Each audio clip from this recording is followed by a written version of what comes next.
Heyo, everybody. Good evening, and welcome to Wednesday's Omnibros live show. That's right. I'm an Omnibro, and Lou's an Omnibro too. How you doing, Lou? What's up? What's up? What's up? Can you hear me? Okay, my mic stand broke, and I have it propped up on Okay. like Omnis. Yeah, no, you sound great, man. Yeah. Okay, good. Yeah, it broke today when I was showing the realtor the back cave, and I knocked it over and I said, "What did you do?" And she's just cracking up. So it's all right. Oh, Tasty Melon with the important. Well, it's past dinner time, but today is National Fried Chicken Sandwich Day. What? How did Tasty Melon? This is something you should have told me this morning, so I could have gone to Chick-fil-A, Popeyes, KFC. Where else is good? Chick-fil-A, Popeyes, KFC, Zaxby's. If you got a Zaxby's by you, it's pretty good. We don't have. I've heard of it, but we don't have one near us. Oh man, I mean, there. You know what? Hooters actually has a really good selection of chicken wings. They do. No, they legit do. I'm not. How do you know that? My wife and I love Hooters chicken wings. You take your wife to Hooters. Absolutely, baby. Right? We like Hooters chicken wings in this house. Yeah. And the beer cheese pretzels. She's saying it right now. Beer cheese pretzels. Okay, I'm taking Patty to Hooters then. You know what? They have cleaned up the uniforms a little bit. They are not as low cut. Yes, they are. They are not as low cut as they were before, though. That is not what I want to hear. I want to. That's not selling me on it. But dude, the beer cheese pretzels are the shit. They are really good at Hooters. Well, I do take you and I have similar taste in junky junk food, and okay. There's one right next to Freddy's steak burgers and frozen custard, which is the best. I like it even more than In-N-Out. So I'll pretend I'm taking Patty to Freddy's for cheeseburgers, and I'll say, "Hey, Lou says we should get beer batter cheese filled pretzels or something at Ooters." You don't pronounce the H anymore. It's completely different. It's Ooters. It's not like it was. You're really going to throw me under the bus here. You're going to totally throw me under the bus. Oh, you're getting blamed for everything. Absolutely. Yeah. Yeah. You're the fall guy. James, how you doing? Did I not have internet? If ever I'm not on. Oh, Monday. Okay. Yeah. No, we had an issue in the house. Yeah, I had internet, but I didn't have a kitchen ceiling. So that's all been worked out. Oh, and we have a nice compliment from my buddy Dean Winchester. Hey, Jess, nice sweater. Thank you. Appreciate it. Appreciate you, motto. Oh, and our good friend Hayden there with the super chat. I think every Omnibros and Fangirls live stream is my favorite comics event, to be honest. Hayden, you're a good person. We really appreciate you. And Tasty Melon, we forgive you. I totally do want a fried chicken sandwich from Chick-fil-A with extra pickles and one of their fresh fruit milkshakes. That I could go for. Yeah. Let's see. Yes, and sad news. Aku tells us Carlos Pacheco passed away, and I feel like, first of all, I think he was only a year older than I am, and that is flipping me out. But is it because what? I wonder why it feels like we're losing so many talented people in this industry. Because it just feels like this year and last year, it's just been coming one right after the other. It has been really rough and kind of weird. If you look at all the great and talented writers and artists and stuff like that we've lost in the past 2 years in comics, it's you go down the list, it's actually kind of shocking. Yeah. I just think it's the age, maybe. But even Yeah. then, he's not that old. You know, No, he was a year older than I was, and we've lost plenty of people that were like in their 30s. Yeah, it's It's not good, but yeah, no, your point is well taken. Aku Carlos Pacheco was an extreme. He was 60 yeah. and had ALS. He's a few years younger than I was. That is tough. We need to keep Mark Wade in a bubble. Yeah, Keep him safe. Okay, I 100% agree with that. And Please. Tom Taylor Please. needs to never leave his house Oh my and God. just eat a healthy diet from now on. Please. Yeah. Oh my gosh. Did you see? This is a movie you and I have been looking forward to, I think. Amsterdam with Margot Robbie and Anya Taylor-Joy did so bad at the box office. It's heading to video on demand this Friday. Well, there you go, Jess. Now you know what you're doing on Friday. You better believe it. I'm watching that. That movie looks like a ton of fun. Well, it's a movie you somehow willed into existence because it's like a cast of who Jess would cast in a movie. Yeah, it just what's that girl's name from True Detective that I like so much? Oh, I forgot her name. She has the very classy scene of the movie. I'm saying that because my child is like right next to me. So the very classy scene in True Detective, which I'm sure you've seen, Jess. Perhaps. Okay, you haven't seen a single episode of True Detective, but you've seen that scene. I've seen several episodes of the first season. Okay. No, not Woody Harrelson. Woody Harrelson is a national treasure. He is another one that needs to be protected and put in a bubble. You know, I am with you. I didn't feel that way at one time, but now I do feel that way. Yeah. Yes. Alexandria Daddario, exactly.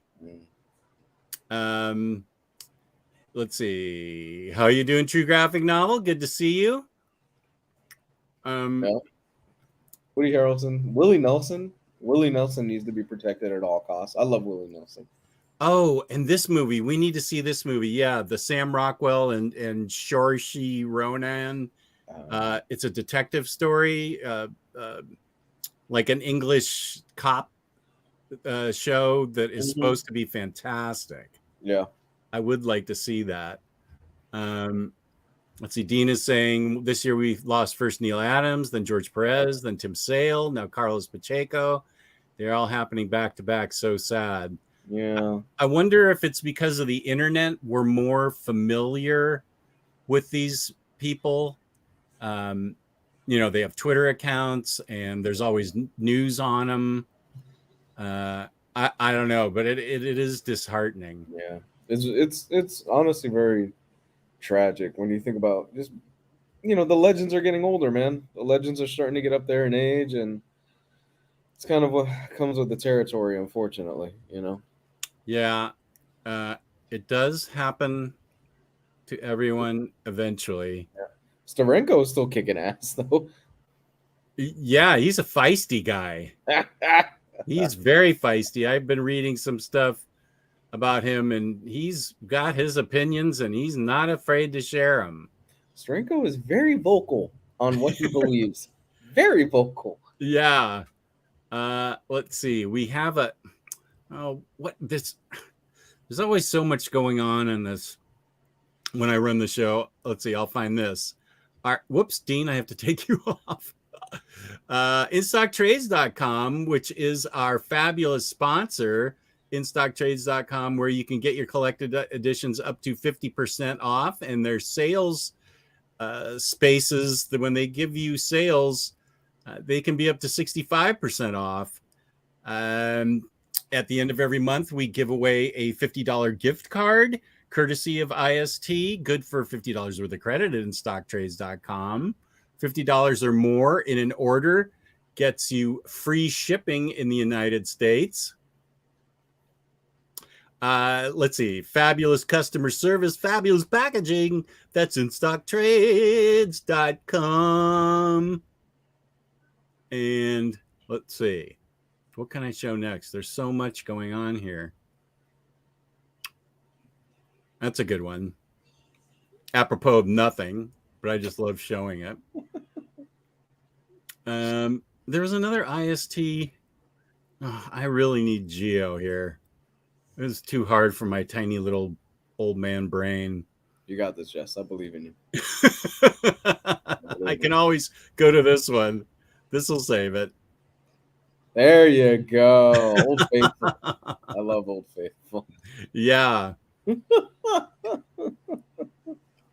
And what is the name? We'll be talking about music in a second, and then we're going to go to comic events.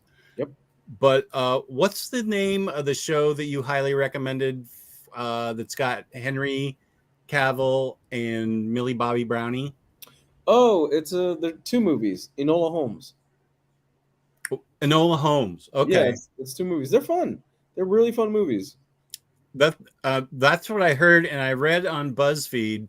I don't get any real news from BuzzFeed, just fun news, that apparently they have a very fun, wholesome, sweet relationship. Mm-hmm. And it just makes me want to see those movies. So yeah, I need to remember that, because your suggestions, that will lead to the first music recommendation, and we'll go back to other stuff. But you were the one that hipped me to Queen's Gambit on Netflix. So good.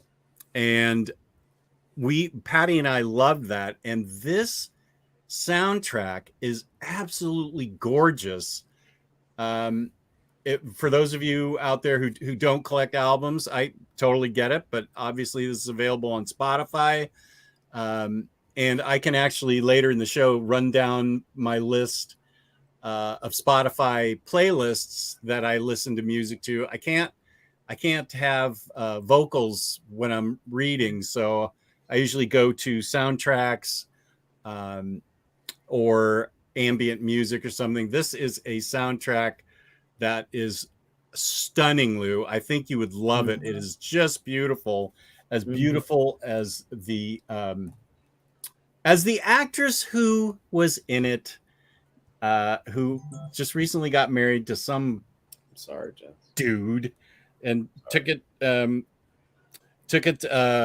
off the market. God bless America. Talk about a tragic year. Elizabeth Olsen and Anya Taylor-Joy got married. This is my Vietnam. Holy smoke. It's been a rough year for Jess. Yeah, it has been. And here's Larry with a good thing to know. Did you guys hear Max Smith is releasing an all-in-one book edition of Scurry through Image Skybound? Larry, that is amazing. I think Larry and his daughter Kristen and I all loved Scurry, and I think some of the books that Mac Smith released by himself on Kickstarter, I think they might be out of print. So this is really good news, because people need to read Scurry. It is a brilliant book. Just absolutely brilliant. And here is a Dean Winchester opinion. Just watch True Detective season 1 at least instead of Enola Holmes. I'm going to do one better. I'm going to watch them both. I'm going to watch all of them. I need to finish up Cabinet of Curiosities. That's good stuff. Yeah. I've watched 4 episodes.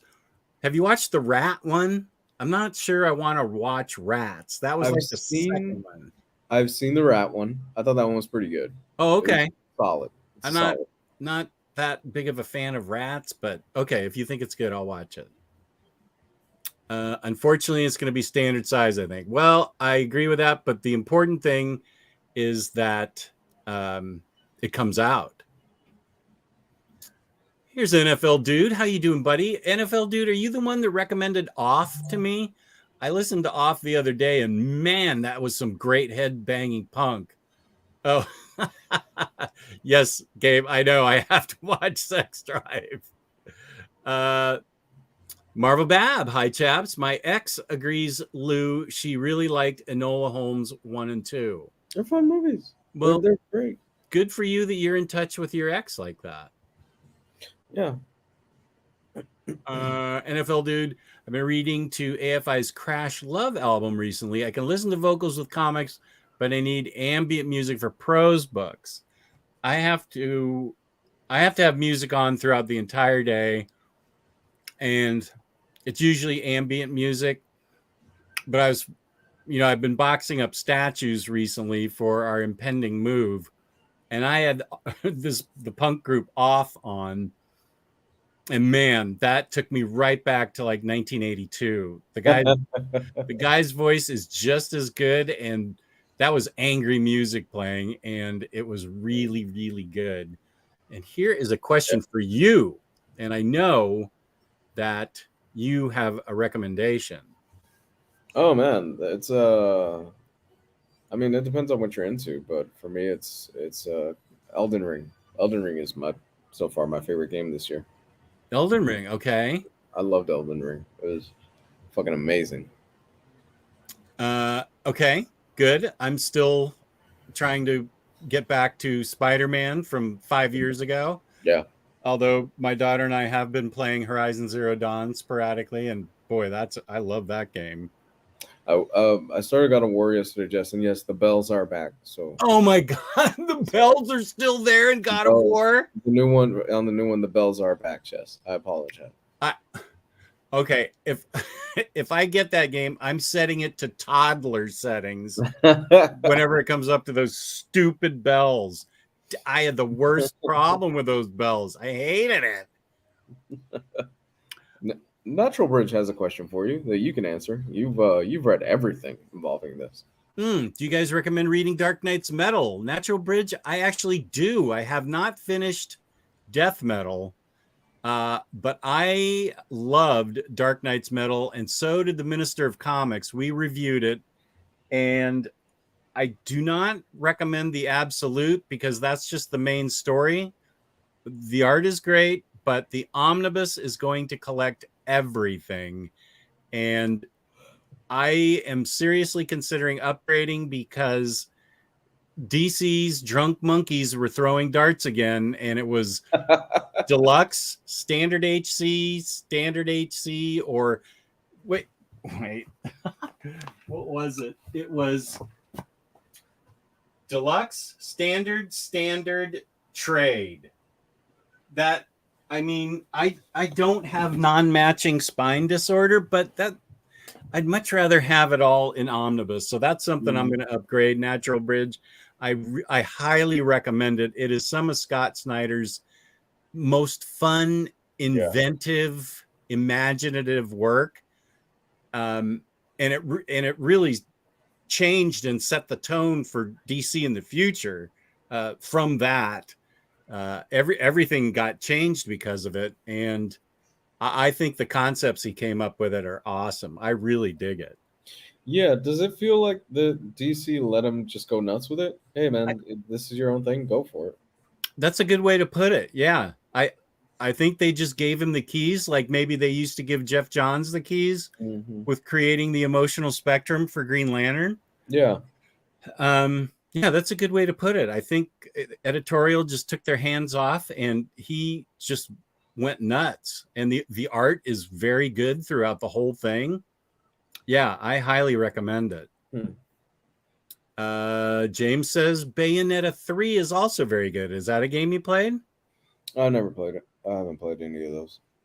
Oh, Natural Bridge is on a campaign to make me a mythological figure. P.S. Waldo is hiding because he knows Omnidog is looking for him.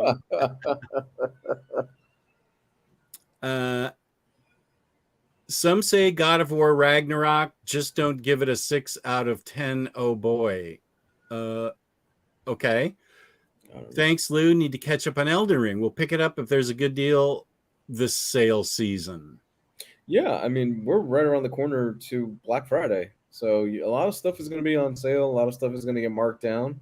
I can't wait, because Black Friday is usually the time of the year where I pick up the Blu-rays and stuff like that I've neglected throughout the Okay. throughout the year because a lot of that stuff gets put on sale. There's already a lot of good stuff out there. So Now, is that something that would ever be? I don't follow this, but I know PS5 or PlayStation has like a pass or something where a bunch of games appear for very cheap. Is that likely to appear? Or are they more likely to just put it on sale?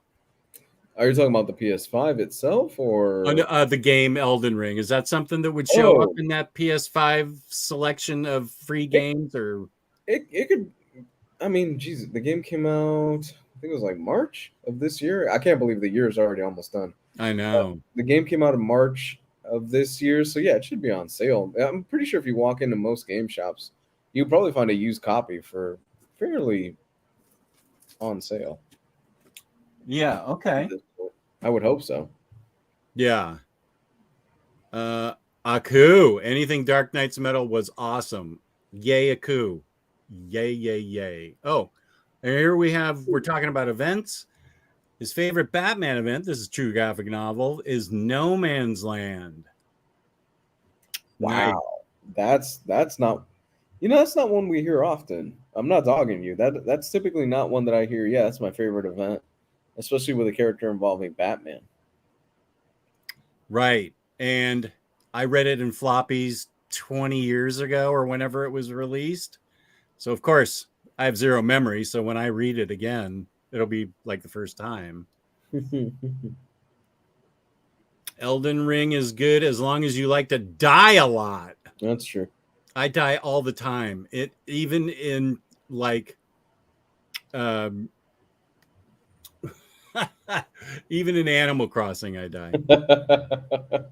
Dean says, DC increased the price for Dark Knight's Metal Omni twice. First it was listed at 100, then 125, and recently, whoa, 150 for a small book like that? Welcome to inflation. That's kind of tough.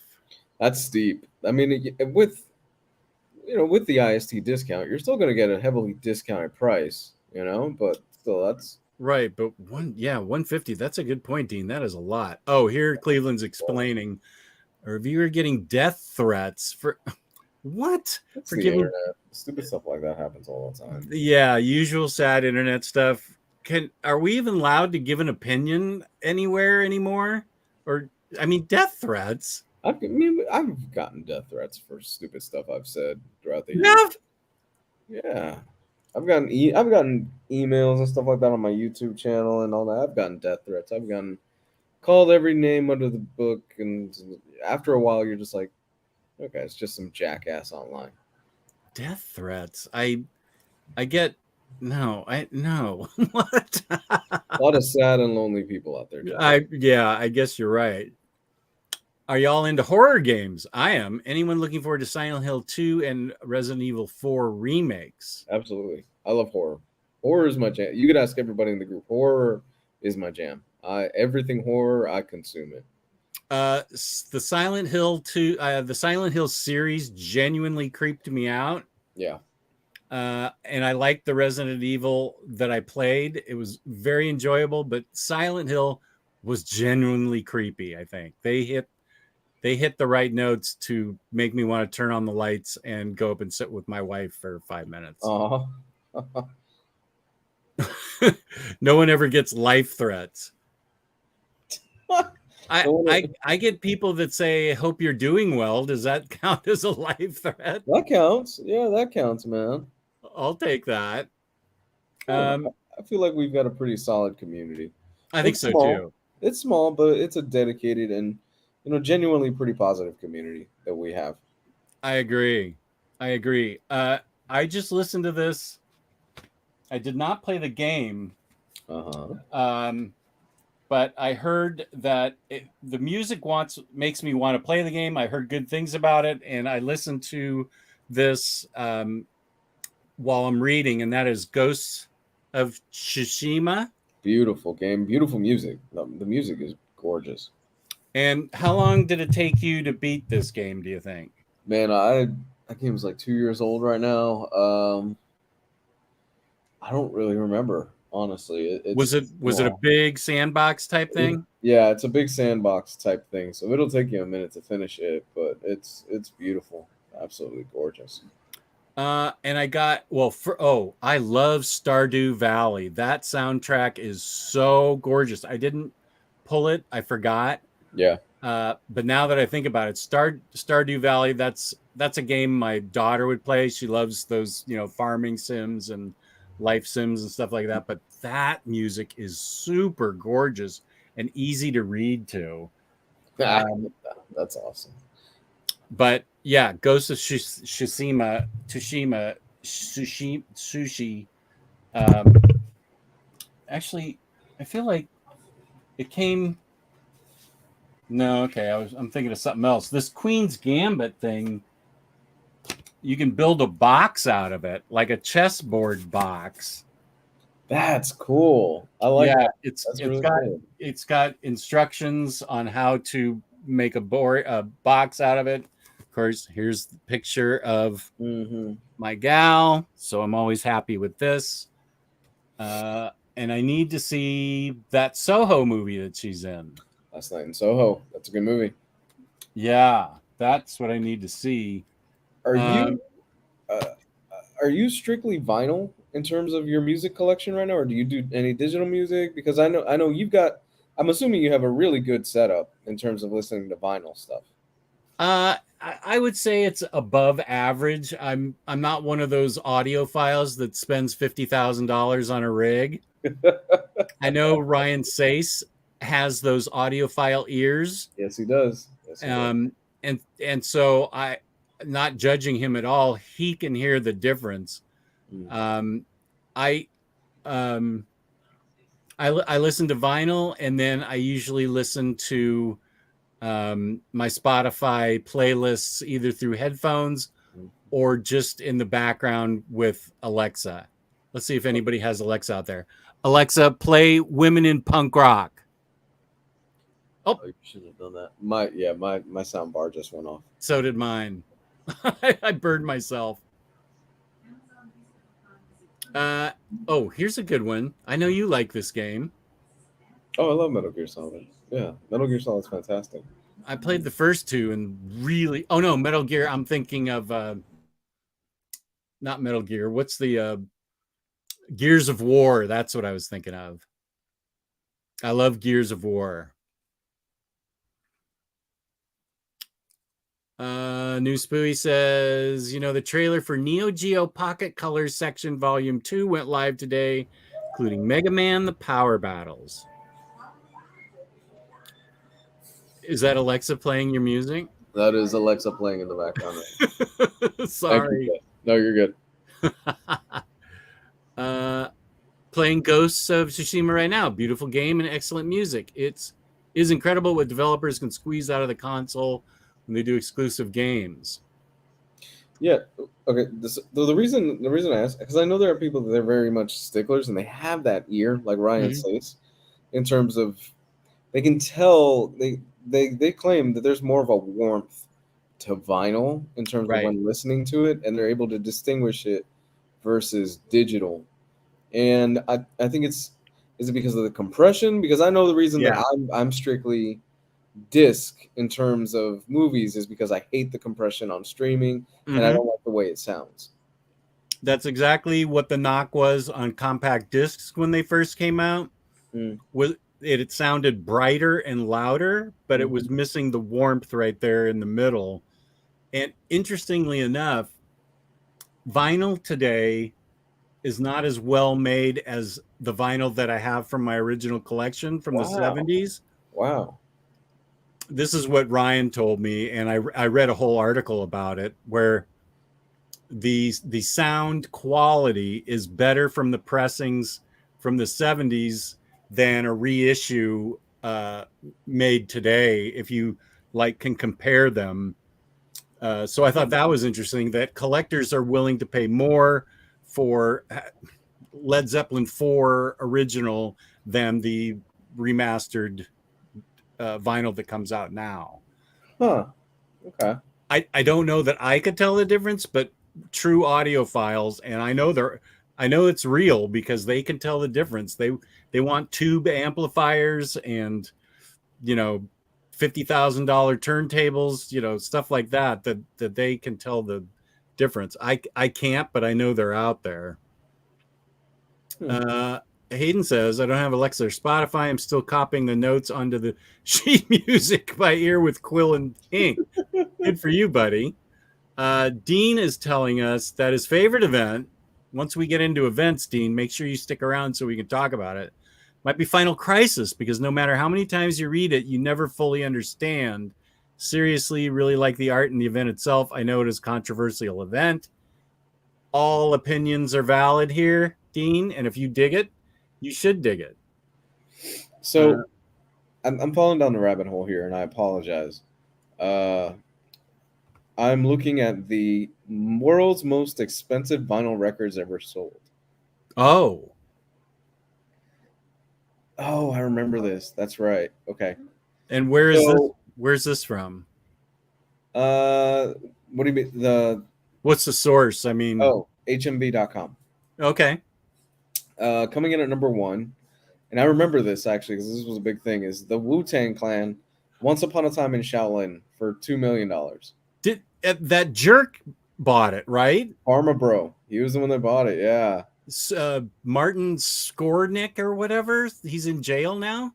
I forgot what his name is. I think he's out already, but I forgot what his name is.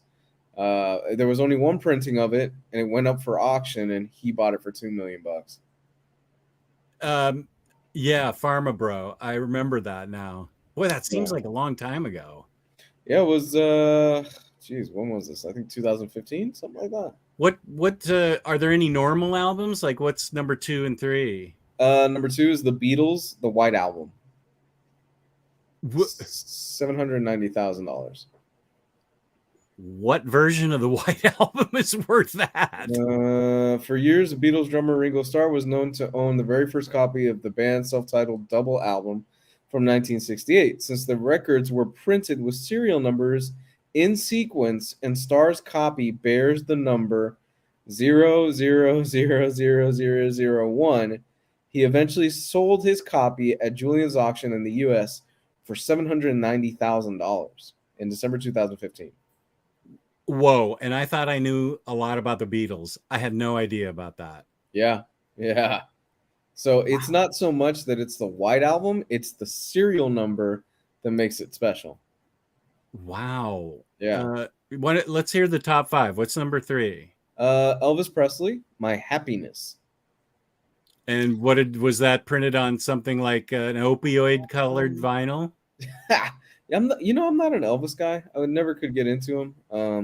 Because I think mainly because I just think of the fat guy and the guys at the weddings and stuff like that. But I remember, I've always heard back in his heyday, he was a knockout. A lot of them loved him. If you know anything about Jack White, variously of the White Stripes, the Dead Weather, and the Raconteurs, then you may also know that he is not only one of the busiest men in music, but he's also a huge vintage gear and vinyl collector. His studio label, Third Man okay, that's good. White bought the test pressing of Elvis Presley's first ever recording at auction in December 2015, using it to make a limited edition facsimile, which he duly released through the Third Man Records, complete with all the pops and scratches, and even a plain brown paper bag as a sleeve. Because he said that's what Elvis would have walked out of Sun Records with. So $300,000 is what he paid for it. Wow. Number 4. I know Jack White also has he has like a record store, and he makes his own special vinyl albums and stuff. So that tracks. Yeah. Number 4, the Beatles. Again, Sgt. Pepper Lonely Hearts Club Band. This is signed by all 4 members of the Beatles. Oh. $290,000. I can see why that would get some dosh. Yeah. I wonder if Yoko signed it as well. That might decrease the value if Yoko signed it. That'd be $1.50. An original 1967 pressing of Sgt. Pepper will fetch a decent price at auction, particularly if it's the mono version with the black parlophone label. But if one signature can dramatically increase the value of a record, then imagine what four can do. In the case of this copy, sold at an auction in 2013 to a buyer from Midwest America. The auctioneers had estimated the sale of the region of about $30,000 and were stunned when the item ended up selling for nearly 10 times the amount. Wow. Holy guacamole. Oh, wow. Number 5, John Lennon and Yoko, Double Fantasy. What okay. What's good about it? I mean, besides the album, what's the edition? $150,000 is what it sold for. It's often the case that one copy of an LP can differ hugely in value from the next as a result of some defining features that make it more rare, whether that's a printing error or a signature. In the case of this copy of John Lennon and Yoko Ono's Double Fantasy, sold in 1999 for an astonishing $150,000, the macabre detail that rendered it so valuable was the fact that it had been signed by Lennon himself just hours before his death on December 8th, 1980. As such, it may well be the last record Lennon ever signed. Holy crap, that sounds almost creepy. I don't even know if I would want that. I wouldn't buy that for $10. I don't know want if I'd want that.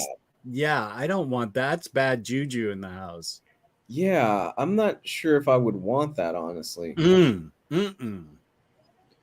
Larry has some good news. Did you all hear I'm interviewing darkroom artist Scott Cristiano this Friday? Good for you, Larry. That's a good get.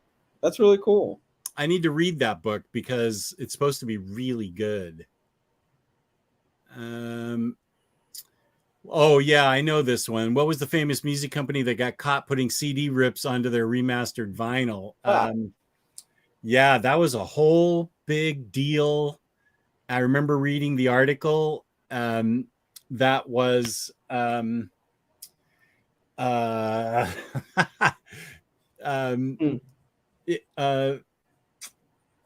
shoot. Was it the equivalent of getting something CGC'd with the fake cover on it? Yeah, it was. They make a big deal out of taking the materials straight from the reel-to-reel recordings and putting it right to vinyl. And apparently they just ripped CDs and sold them as, remastered from the original tapes. And I think it was a record store owner in Arizona or something figured it out and called them on it. Shoot, I can't. Did somebody already say that? Oh yeah, Mobile Fidelity, right?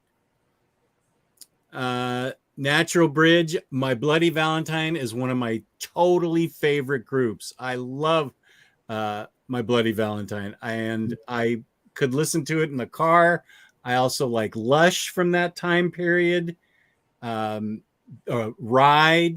I'm all about the shoegaze era, so I like Ride and Curve and a bunch of other groups. I was way into that stuff. I can go to my Spotify or my Apple Music and see who else I really liked from back then, but I don't want to drag the show down. But yeah, My Bloody Valentine, loved their group. Love that group.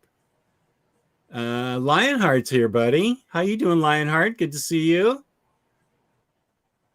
Yeah, Mobile Fidelity used to make, well, I guess they still do. I remember I bought back in 1982 the Mobile Fidelity Beatles box set. It was like $200. I didn't have a nickel to my name. I was still living at home, but I thought, but I was such a Beatles fan. I said, I have to have this. And of course, because I'm me, it never left the cellophane.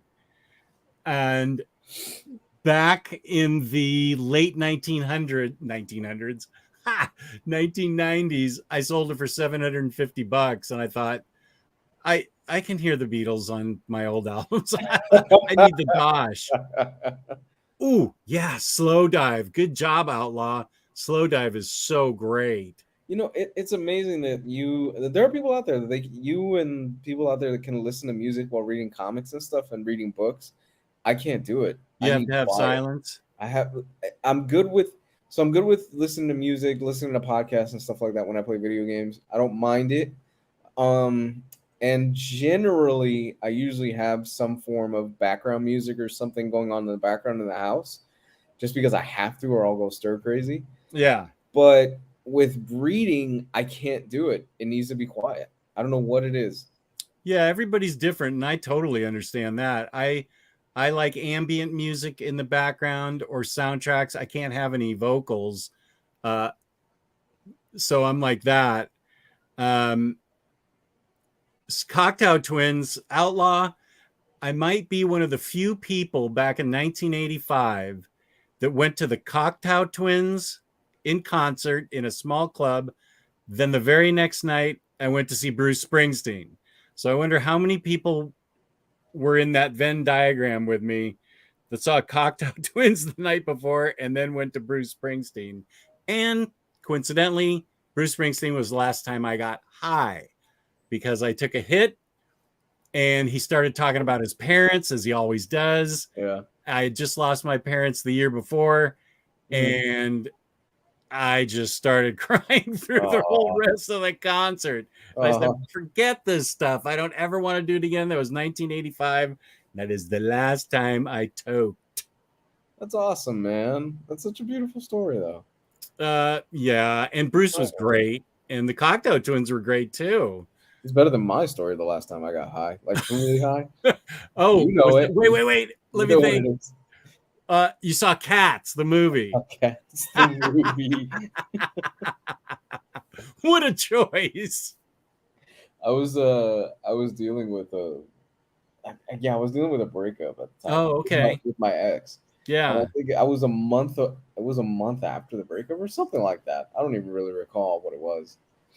And I called up my guy. I was like, yo, you got something strong? He's like, yeah. I meet him and he goes, you want to go see Cats? And I'm like, yeah, fuck it. Let's go see Cats. I remember that period in your life. You sort of were just like, F it. Let's just whatever to get me through the day. Yeah, those were really rough times. We hotboxed in the car before we went to go see Cats. I haven't heard that term in so long. Hotbox. Yeah. We hotboxed in the car before we went to go see Cats. We walk up to the movie theater and we were blasted, dude. We were gone. We get our tickets and we sit down. This was the last time I saw that guy, by the way. So I don't know what happened to him after that. It broke him. It broke me. I don't remember coming home that night. I remember waking up the next day. So we're sitting in the theater and we're watching Cats. And the movie, Hayden, the one that came out a few years ago. And it's supposed to be abysmal, right? Oh, it's terrible. But the thing is that I was having a bad trip. Watching it. And I was just going, what the fuck is going on? And I'm just hugging my legs in the chair.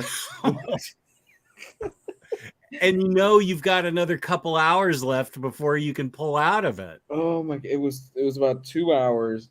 By the time we got out of the theater, I had generally been like, oh, okay. But after that, I don't remember how I got home that night. I remember I was home the next morning. I don't remember how I got there. And after that, I never talked to the guy again. And I was like, I think I'm done with this for a while. I'm good. I believe it. Whoa, I remember that well. I saw the dancing roaches and stuff like that. And I looked at my guy next to me and I was like, you're seeing this too, right? Like it's not just me that's hallucinating this. Oh God. I remember that. Yeah. Avasatani. Yes, I like Godspeed You Black Emperor. They're good. I have a whole I consider them post rock and post rock. I love Mogwai and Boards of Canada. Mm-hmm. I Explosions in the Sky. They're really great. That's the post rock stuff I like. That's kind of, I have a post rock playlist on Spotify that I can listen to, but it gets progressively harder and harder musically, stronger and louder. So I can't necessarily read to that. And this is the most amazing thing. Larry saw Stevie Ray Vaughan. Wow. That I loved that guy. That was a brutal death to me. I really love Stevie Ray Vaughan. You got to see one of the greats, Larry. That's really impressive. Leinart says, Jess, you and I on a game show that has to do with music as a team, we would beat any other team. I'm a walking hip hop encyclopedia. Good. You take that. I'll take rock, all forms of rock, because I know, what do I know? I know Grandmaster Flash and Run DMC. And I think that's it. The Message.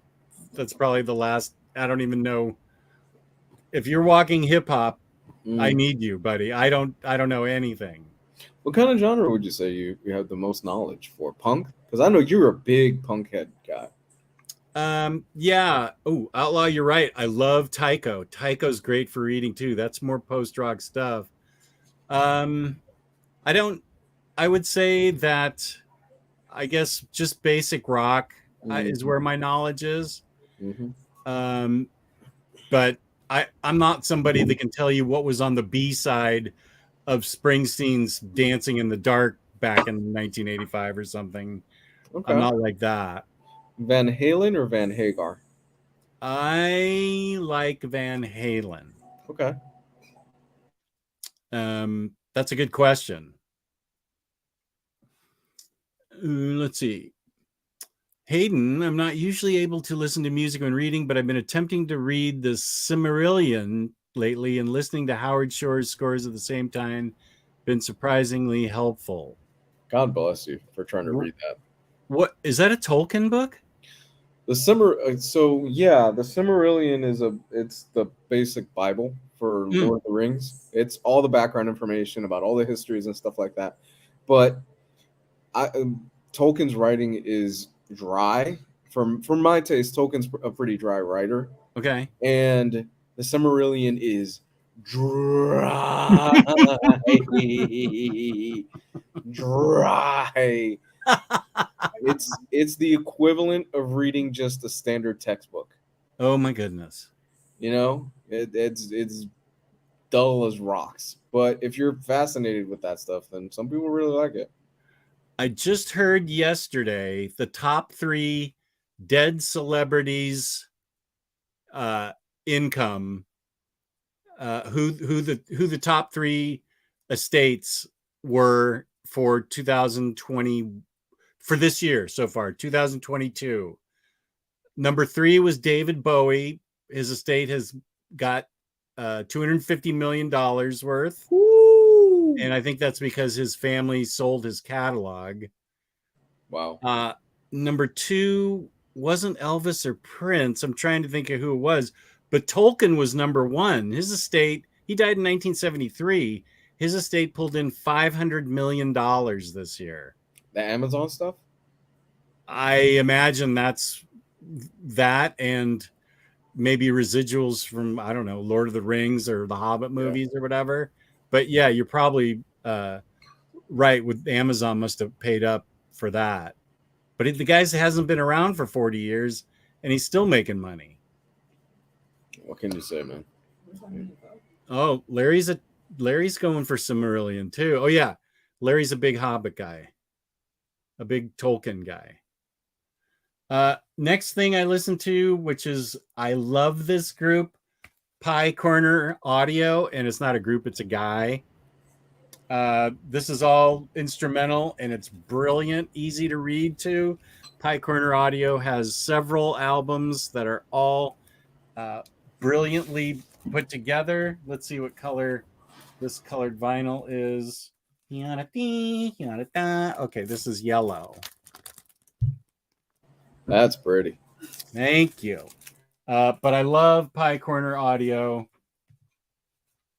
Odd name, but what isn't? And I think you will recognize this next one. You and I have talked about it, about how we can't remember the first 10 minutes of the movie because we were crying so hard.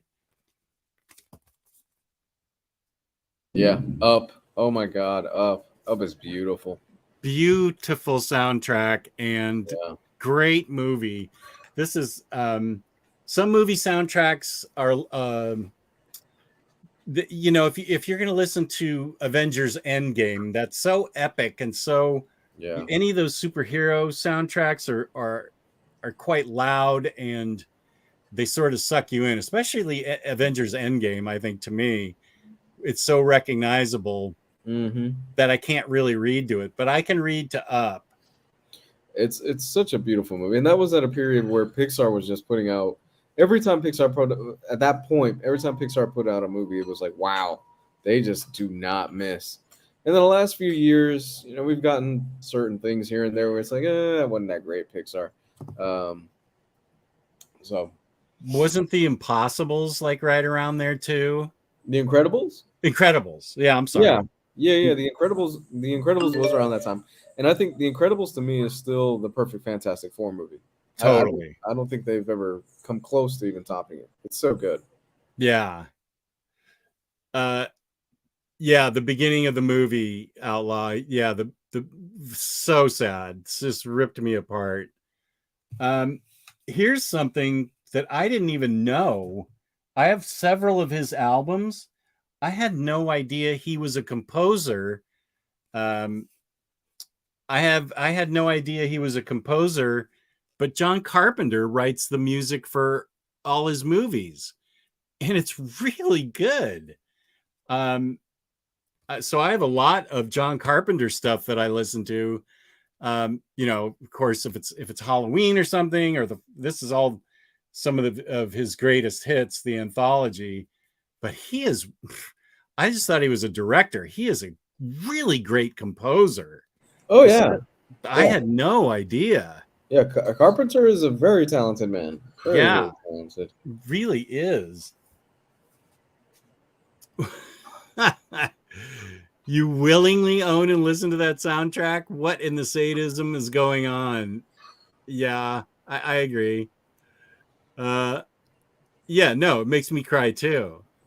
Yeah, Carpenter is he's extremely talented. I think so. I'm gonna come back around to Carpenter in a second with this. Okay.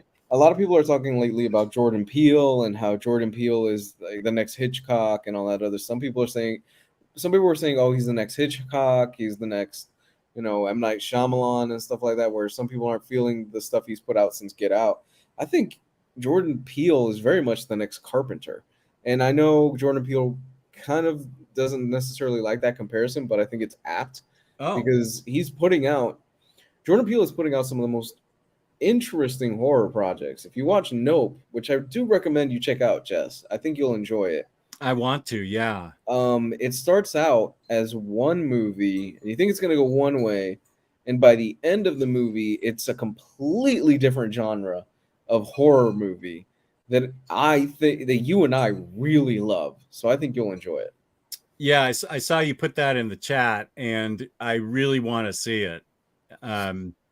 Yeah, that's one of the ones that looked so good in the movie theater with the previews, because I wasn't sure what was going on, but I knew it looked compelling, and so I thought it was a perfect preview where it didn't give too much away. Yeah, but it was yeah, I definitely want to see it.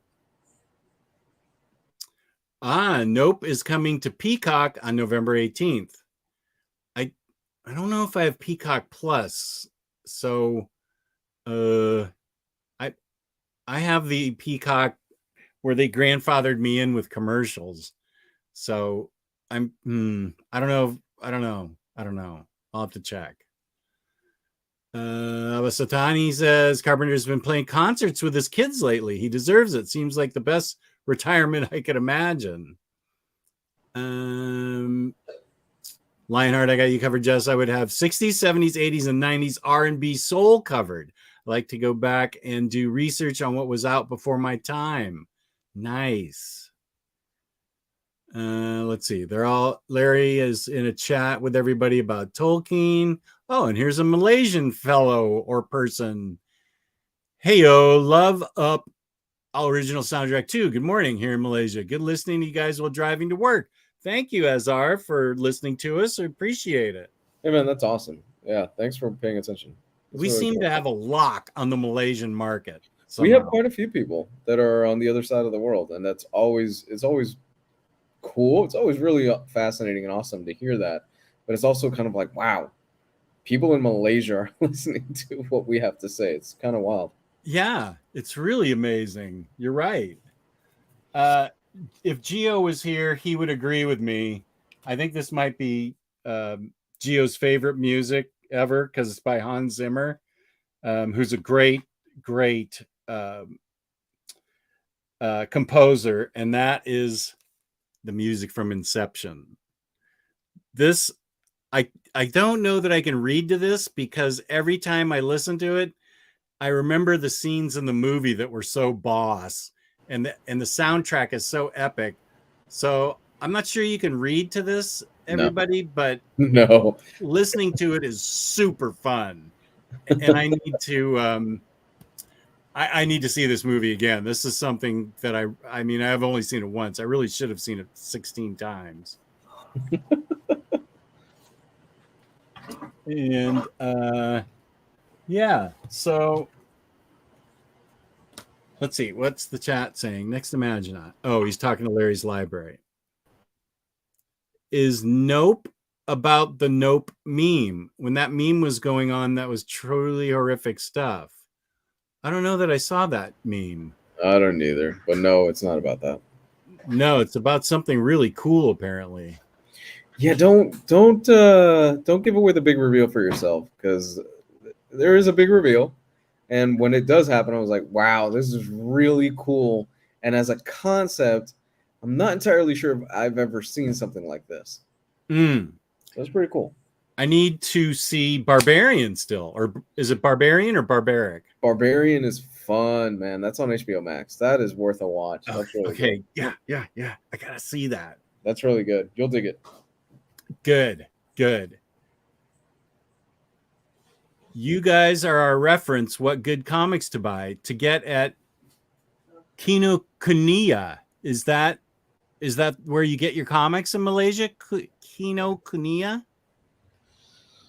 You want to kind of, we're already an hour in. Do you want to hit the event topic? Yeah, I'm all done with music. I have playlists, and maybe I should make a video and link all my playlists to the video, because it's going to be like a 5-minute video because I can't play any of the music.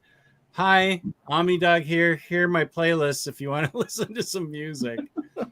But I think it would be fun if people wanted to hear what I listen to. Yeah, they might like it. So, events. Why don't you start off with an event you really liked?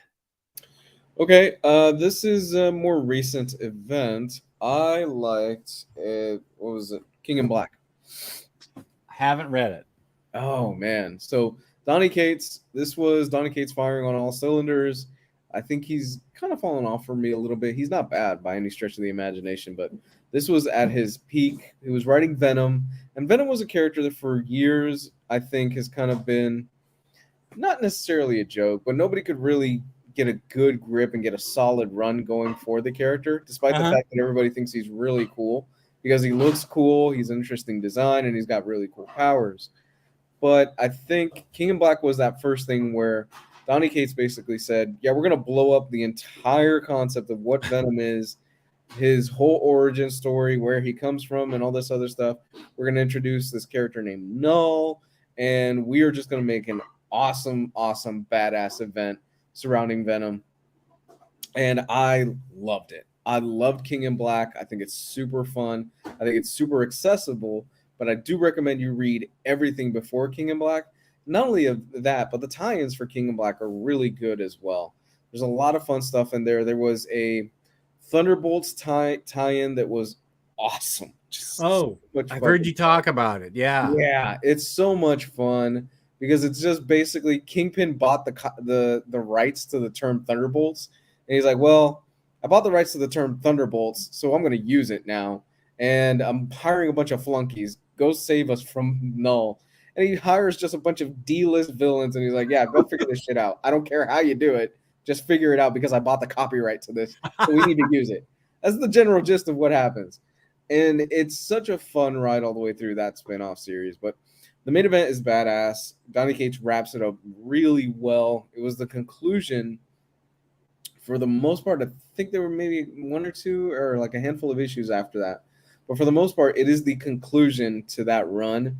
And His Venom run. His Venom run. Yeah. Okay.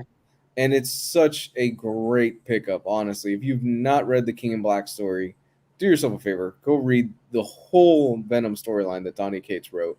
And not only that, Ryan Stegman's art on that book is beautiful. It's so goddamn good.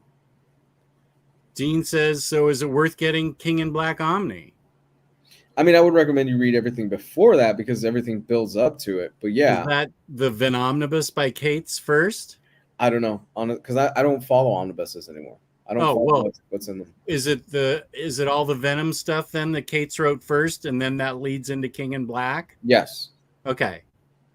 I'm gonna double. I know there's double dipping going on in if you get the Venomnibus by Cates and King in Black, but I'm okay with it. I want them both, and I do want to read it a lot.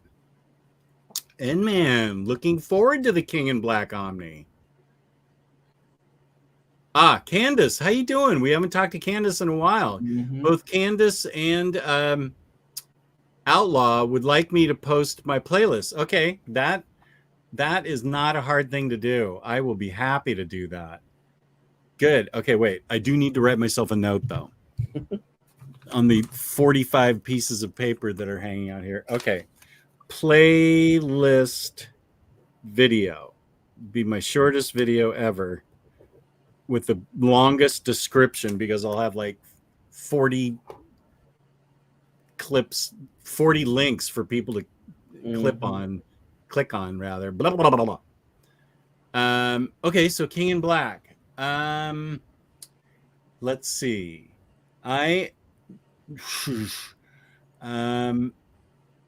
Does Secret Wars, the newest Secret Wars by Hickman, that is my favorite Marvel event.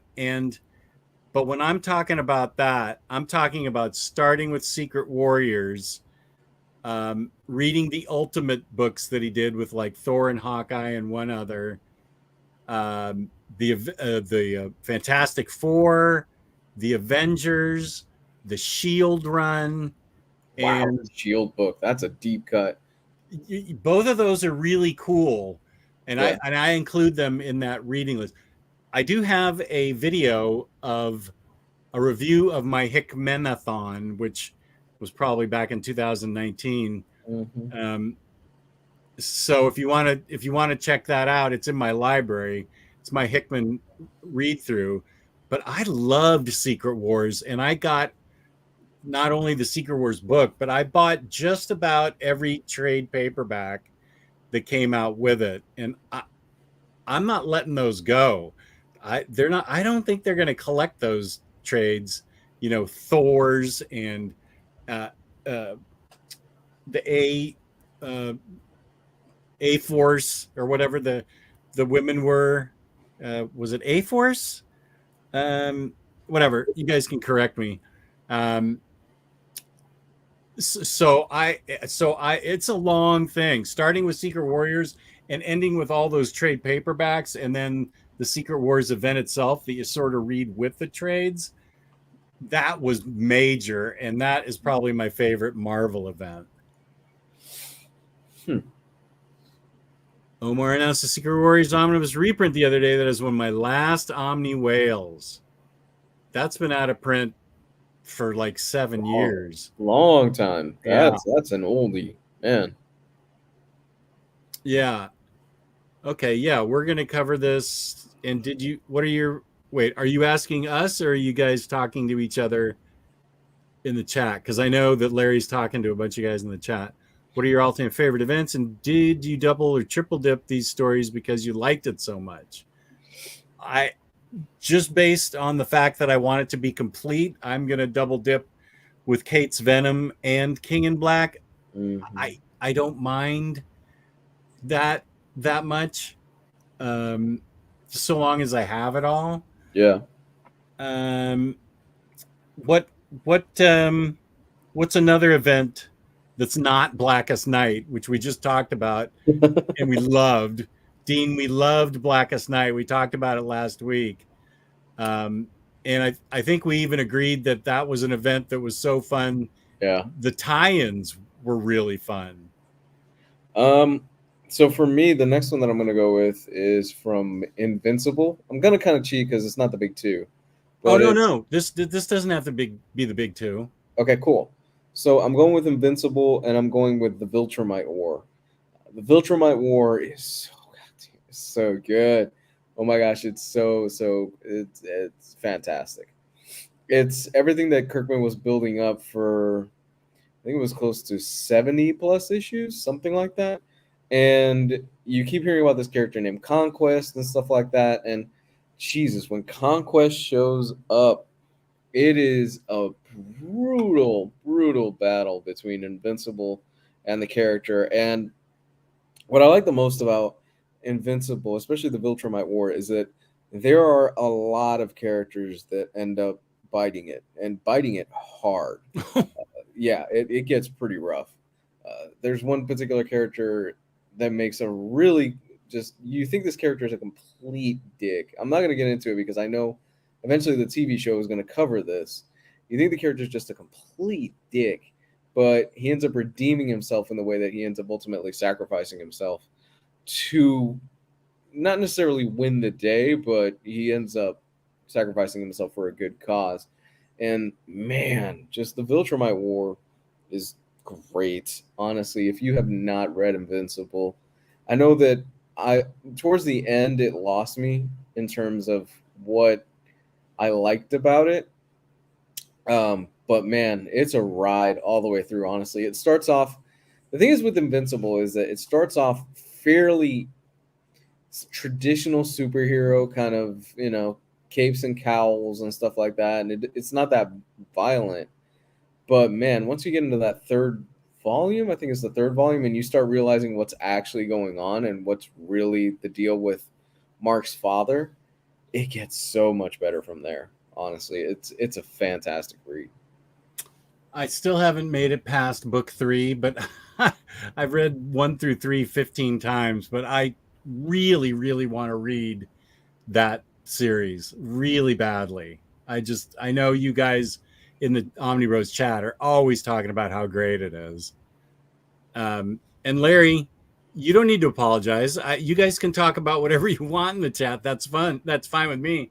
Excuse me. I just have to differentiate what's directed towards us, and you talk about whatever you want. It's fine. This is a safe space, buddy. And next Imaginaut is talking to you. He has to leave real quick. Lou, since this is one of two. I have to run and will probably miss the rest of the stream. Finally caught up with Park Chan-wook's new murder mystery, Policier Decision to Leave, and can confirm that it's one of the this is 2 or 3 years better films, and for better and for worse, Park's most meticulously crafted film to date. Found it over stylized to a fault, and like most of his films, emotionally disconnected. I believe there is one more thing coming. What would I know of Park Chan-wook's work? I'm gonna do a quick Google search here. Okay.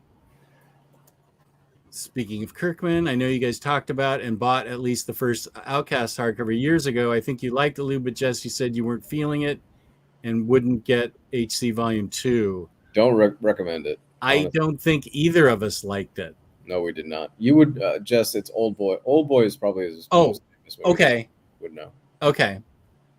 Yeah, no, we don't recommend Outcast at all. We're, all of us here, we're not the biggest fans of Kirkman, but we do give him praise when he does put out something solid. Yeah. Like Firepower is excellent. It's fantastic. It's a great read. Yeah. But Outcast, I feel like you and I felt like it really didn't bring any new concepts to the genre. No. And it felt recycled, sort of. Yeah, a lot of the stuff that he was doing, it's like, oh, it's just kind of your standard exorcism story. I've read and seen this like 1,000 times. So I would like to know what people think of Oblivion Song, because the concept sounds interesting to me. Although I can't tell you what the concept is. I remember reading a description of it, and I think Oblivion Song is up to like 4 hardcovers or something. Is there anybody out there that likes Oblivion Song and can tell me about it? Outlaw agrees with Firepower. And I do dig Outcast, that one song they had I listened to. That was good. So let's see. It's my turn. This is not a popular choice. And it was kind of hard to read. It was full of sticky notes. And the next time I read it, I'm going to do like Riley did and just read it straight through. I love the concept of the Spider-Verse. I love that JMS introduced the spider totem. We talked about it, I think, last week. It was on Very Good Plus Condition Comics last week that I talked about it.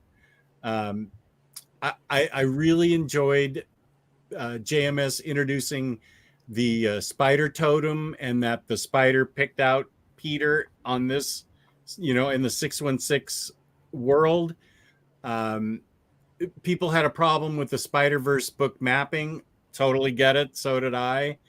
But I love the concept of Moreland were the inheritors that were out to kill all the spiders, and you got introduced to all these boss spiders. Spider Punk. I mean, we knew about Spider Ham, Spider Punk, and awesome all these other spiders. These various spider women, spider bacteria, whatever. It was all really interesting to me. I don't know how it's going to be mapped in the Spider-Verse Spider-Geddon book, but I really enjoyed that whole concept of spiders in danger and the new versions. I mean, that's where you can let a writer's imagination go crazy. Spider with Penny Parker with the the kind of anime guy. I really enjoyed that, and it gave us the Spider-Verse movie with Miles Morales. I can't wait for the second one. Yeah, and Spider-Punk in that. Yeah, exactly. And good. Larry agrees. Jess, I agree with you on the spider totem thing. Moreland was awesome too. Nice. I'm glad you agree. So I just dug the whole thing. That it gave us that great movie. Boy, that movie, I could watch it any day of the week. That Spider-Verse, and now we get another Spider-Verse movie. This is the gift that keeps on giving. I love it. Yeah, Spider-Verse. I remember the big thing about the Omnibus was that it was out of order, and a lot of people were like, "Man, this really stinks. I wish it was put in the right order."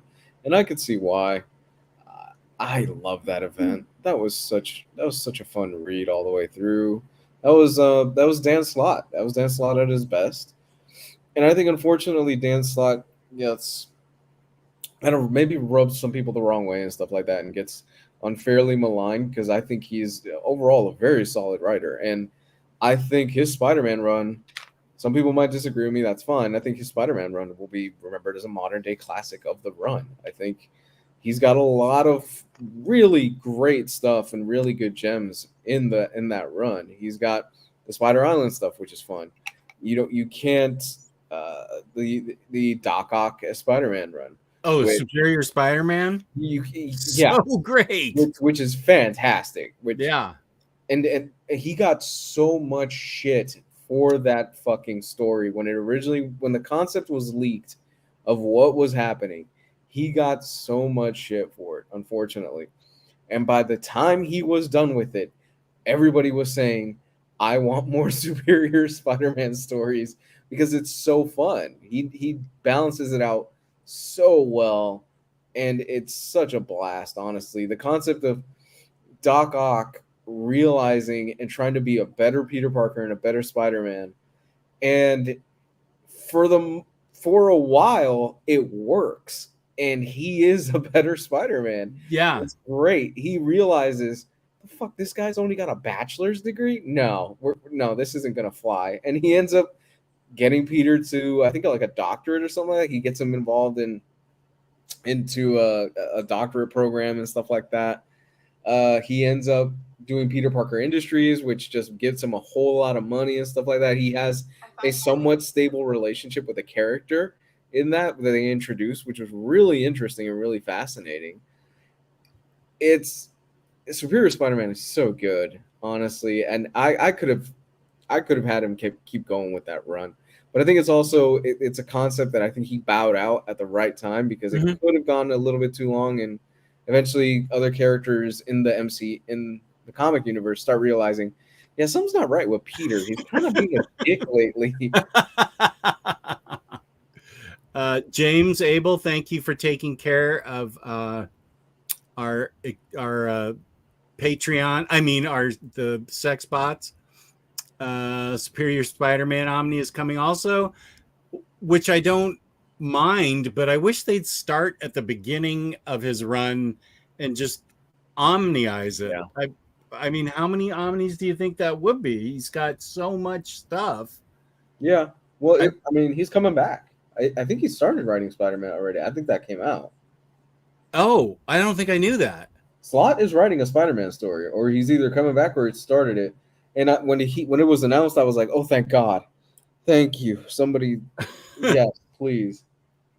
Here's a great observation by Candace. We won't know the true impact of the Spider-Verse until the popularity of the name Moreland for boys and girls. Oh my God. Look, I work with a lot of paperwork lately in my new job.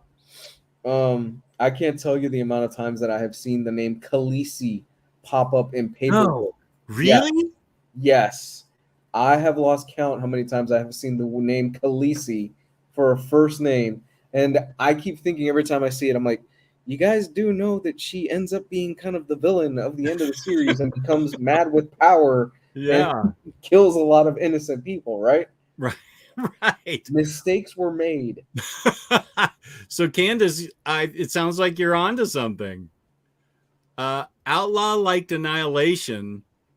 I read Annihilation and I liked Annihilation Conquest better than I liked Annihilation. And then that leads into the War of Kings books. Yeah. Which you get Darkhawk, which broke both of us. Yep. Made me stop reading. That put the brake on the Cosmic Saga for both of us. I have never hit the emergency brake and bowed out. we were so both in the exact same headspace, so to speak, when we were like, what is happening here? And I don't dig this at all. I am being taken out of this book. Get me back into space. What's happening now? What's he doing? Yeah. I really wanted to enjoy that series, but whew, yeah, Darkhawk ruined it for me. What was better for you, Annihilation or Annihilation Conquest? Because both of them are really solid events. Yeah, I like Conquest. I mean, I liked Annihilation, but I loved Annihilation Conquest. So good. Yeah, and that made me really excited to finish the next 3 books. Yeah, and then you get into War of Kings and you go, oh, oh no, no, this is not that great. Right. I ended up selling the whole thing like within a week. Man, and do you remember that Annihilation omnibus was a whale Super whale. for a lot of people for a while? That book was going for about $500 on eBay. Yeah. Easy. Yeah, that was before reprints. And that was one of the top requests besides like the Punisher books by Garth Ennis. And let's see, Secret Warriors. You could still at that time find Secret Warriors for a reasonable price on eBay. This is around 2015, 2000. I would say 2015. Amazing Spider-Man 2. That was a whale for a while. Yeah. The omnibus. And I'm just looking at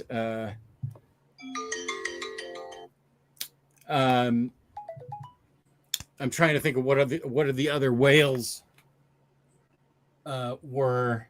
New X-Men and Astonishing X-Men. Those were whales. Tomb of Dracula. Tomb of Dracula was really rare. Yeah. Alias was out of print at the time, but that didn't. I feel like Annihilation was up there with Punisher, by the two Punisher, the Punisher Max Omni, and then the oversized hardcovers of the Punisher run. Yeah. That a couple were way out of print. That Annihilation thing was a huge whale for like almost within 6 months of its release. I remember when anybody would post up that omnibus, within seconds, it would be sent you a DM, sent you a DM, sent you a DM on the Facebook group. When somebody would post it for sale, it would just be within seconds, people just sending that person messages of, hey, I'm interested in buying this because it's so massively out of print and it's so expensive. And the thing is that in the omnibus group, you can't sell above retail in the group. So people would jump on that so fast. I mean, I don't know what it's like now other than a hellhole from what I've seen by some of the posts that you guys have shown me. But back then, man, I miss those days. Those were such fun days. I miss the days of that group when you were doing your great road trip across the United States, clearing out local shops for books and stuff like that for people. Yeah, that's where I got the nickname Omni Dog. And it was just so fun to go in and visit. That was the Great Northwest trip where I drove from California up to Oregon. And I would just go to every comic book store, and every whale I saw, I just bought and knew somebody in the group would want it. I mean, at the time, I found like 3 copies of the Books of Doom, and that thing had been out of print for however long, 9 years or however long it was. Also, Captain Britain was also really pricey. I remember that. I think Daredevil by Bendis and Brubaker, those things were whales for a long time, but also little trades like the Psylocke trade, things like that were really hard for people to find. Yeah. Yeah, that's right. That road trip was a blast. I remember shipping probably 25 boxes from my sister's house in Oregon. Yeah. You were getting hit up a lot by a lot of people because you just pop up in random stores across that road trip and you would find some really good stuff in some of those stores. Yeah, people would post their lists. Like I'd say, hey, I'm going to be going out today. What's everybody looking for? And somebody said, well, I need Hitman 1 and 2. And I said, I'm finding that today. and I would find it. I could find Hitman 1 and 2. That was an awful lot of fun. That group was just such fun. Here's a spider question. Wonder if there will ever be a Spider Island Omni. They had the OHC, but it left out issues in the companion trade. Slap those together and it would be a nice Omni, I think. When is Slott getting his omnibus? That man deserves it. Please, they need to put that whole collection together. Oh yeah, as much as I love Superior Spider-Man, that's what I was saying earlier. They should just start in the big time era or New Ways to Die or whatever came first. Or even wait, did he write Brand New Day? I have action figures in front of it, so I can't pull it out. That's what she said. Yes, okay, I know. I think that I think it would be like 4 Omnis, wouldn't it be? His whole run? About 4 or 5, yeah. It'd be some big boys. Yeah, I agree that I think he needs it. Oh, here's Kenny. Hey, OmniBros, sorry I haven't been around lately. Needed to take a social media break. I get it. Totally get it, Kenny. Good to see you. James says, we do have a Spider-Man Brand New Day Omni Volume 1 for July 2023. Okay, that's the beginning. And then there's all those thick trades. New Ways to Live, The Gauntlet, Origin of the Species, and then the 4 big time books. And then I don't know what is between that and Superior Spider-Man. I'm not enough of a Slott Spidey expert to tell you what's missing even in that in collected form. But yeah, I agree with you. He needs it. Brand New Day. Larry loves Annihilation. Annihilation Conquest Omni's out of print again. Okay, so the next thing, how do I phrase? The next thing that I'm going to recommend is, this is a recent one, but this is one that all of us were reading and going, holy shit. Powers of 10, House of X. Oh my god. Was an event? Yeah, That's a great one. That was the Hickman stuff. That was when X-Men was when you could read X-Men again and it was comprehensible.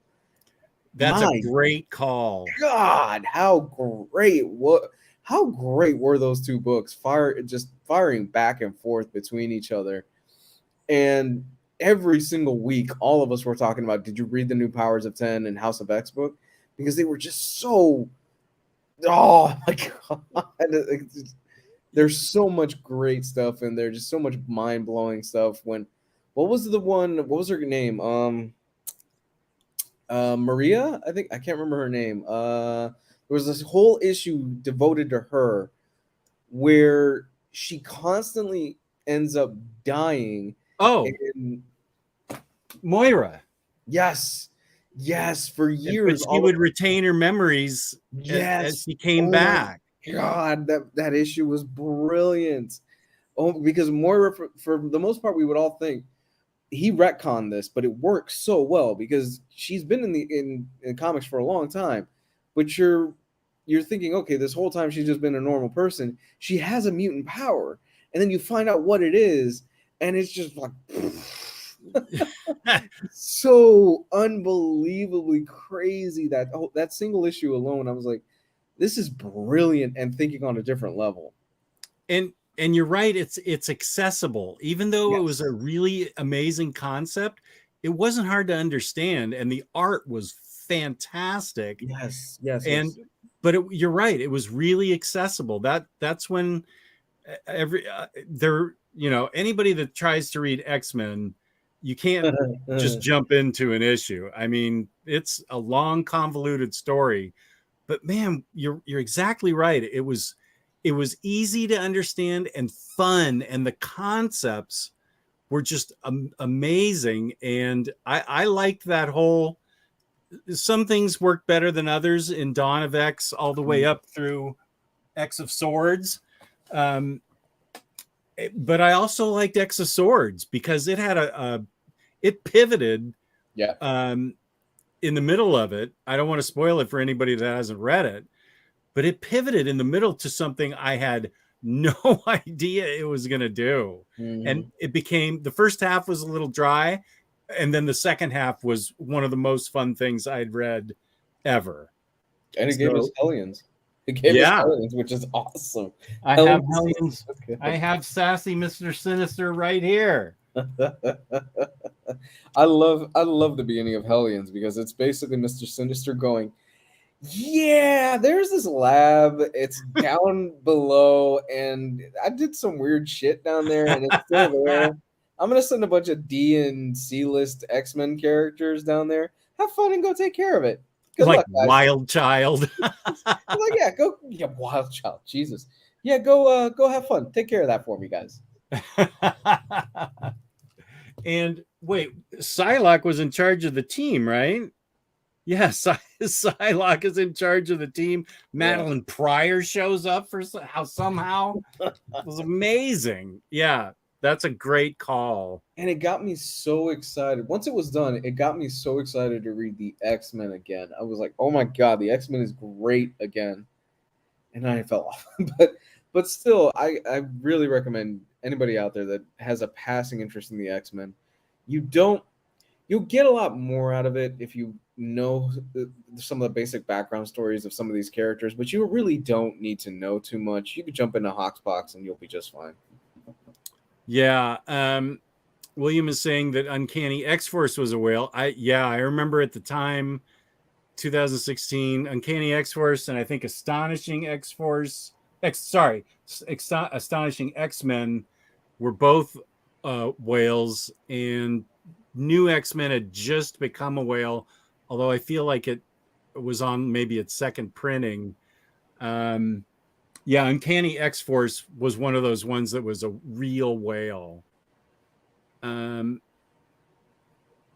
Absolute Arkham Asylum is a massive whale now. 300 to 700. What?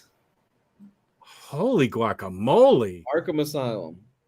Yeah, the Grant Morrison, Dave McKean book from like 1990. You get that book everywhere right now. I don't know why you pay. You know? That is fantastic art. I could never get into the story. I've tried reading it a bunch of times and it just doesn't do it for me. I get it. Beautiful art, though. Shadowland, Daredevil Shadowland is a new white whale. Hey, it should be. Yeah. Just go on MU and read the main Shadowland story. Yeah. Those tie-ins suck. It's a brown whale, guys. It's not a white whale. It's a brown whale. And you should never buy that book. No. Batman Eternal. Yeah, I heard that was out of print. Batman Nightfall. Blah! Go ahead. Good. Don't ever print it. So is there a cutoff for you in terms of Nightfall, or are you strictly, I just don't like anything about Nightfall at all? I read it in floppies. Yes. Back in the day. And it just did not, you know what? Everybody's different, but it also has to do when you were in your formative years of reading. Like for somebody your age, Nightfall was the event and it was a big deal. And so it's got that pull of nostalgia. Yeah. But I was already in my 30s and I was just like, it just didn't do it for me. I thought the concept was poor. I didn't think the concept was well thought out. I thought that it was poorly handled. I did not dig Azrael. I didn't dig any of any of what happened afterwards. But that, that's just me. And if you were 10 or 12 years old and that was your Batman, I can see why people want it. It's the same reason I want that dopey Silver Age Batman stuff, because that's what I grew up with. And I know it's ridiculous, but Candace is, yes, we're reminiscing about whaling days. I'm good with Nightfall up until they start introducing Azrael, and I'm just like, I'm good. I do agree with you. I think that some of the older heads that have been in the comic game even before I was born, they really kind of scuff and guffaw at the 90s stuff and a lot of the stuff that came in during that time period, such as, Parallax with Green Lantern, Yeah. the death and return of Superman, which that was the time that I grew up, and that was what I was reading in comics at the time. Like, holy shit, they killed Superman, and it was a really brutal bang out fight, and it was an event. It was on the news. I was interviewed That's at my right. You have told at this my story. comic shop. Yeah. Yeah. You have told this story that you got interviewed for the news and everything. It was Yeah. on the news. It was a big thing. It was like Superman is dead. Holy shit! They killed Right. him. I feel like that was around 1994, and Death and Return of Superman is a book that I have bought for the final time. I'm not buying any more editions. I don't care if this goes out of print and is worth $300. I really enjoyed that whole concept, and I felt like when you read about Louise Simonson talking about her time in the writers' room with everybody, and they were just throwing out all these ideas and all these interesting characters. I don't know how people feel about it now that maybe are your age, but I really enjoyed that event as opposed to Nightfall. So yeah, I dug Superman Death and Return. Please don't ever pay more than standard retail price, because that thing comes back in print as soon as that's the one book DC seems to pay attention to. And Watchmen. Yeah. Yeah. That's that book it's fun. It's fun for what it is. Yeah. If you know the context of it and stuff like that. And go in and understand it gave us a lot of interesting concepts, because then you have all these different Supermen that show up and they start Mhm. trying to patrol Metropolis, and it gets really big. I think we get Cyborg Superman out of that, don't we? Hank Kenshaw. Yes, I think we Yeah, get some of that. Yeah, he and Shaq. What's the character's Steel, name? Steel, Steel. not Shaquille O'Neal, but Steel. Steel. I think Superboy in his leather jacket was one. I like that design, by the way. I dig it. Yeah, and then there was a fourth Superman. But did it turn out to be the Eradicator? I can't remember. It's been a minute. Yeah, Candace is on a roll today. Back in the day, pages were so thick, a paper cut would send you to the ER. Oh, and here's Lou and Omnidog. Didn't have to leave as soon as I thought. If they haven't already been mentioned, Kevin O'Neill's another one we lost this week. Jesus, man. It's been Yeah. a rough week. And Carlos Pacheco. That has, Yeah. we talked earlier about how Carlos Pacheco had passed away and how bad the past couple of years have been to creators. Yeah, we did cover that. Kevin O'Neill was the only work I'm familiar with was League of Extraordinary Gentlemen, but I loved that book and I loved his art. It was so different. Speaking of Kevin O'Neill, somebody had a question earlier about From Hell. Let's see if I can go back. Natural Bridge. It's not off topic. Nothing's off topic when it's me and Lou. We'll talk about anything. Sorry if this is off topic. Did either of you think From Hell by Alan Moore is worth reading? I hear it's pretty slow, but people also say it's really great, so I'm split on making the purchase. I couldn't get through it because of the lettering. It annoyed the fuck out of me. Oh, okay. And I could just not get through it at all. I've tried multiple times, but the lettering just bothers me. That's a good point. If it's lettering that you can't get through, and I think it's Eddie Campbell. He's got that scratchy type of artwork, which I didn't mind. It's Alan Moore's incredibly researched story of Jack the Ripper.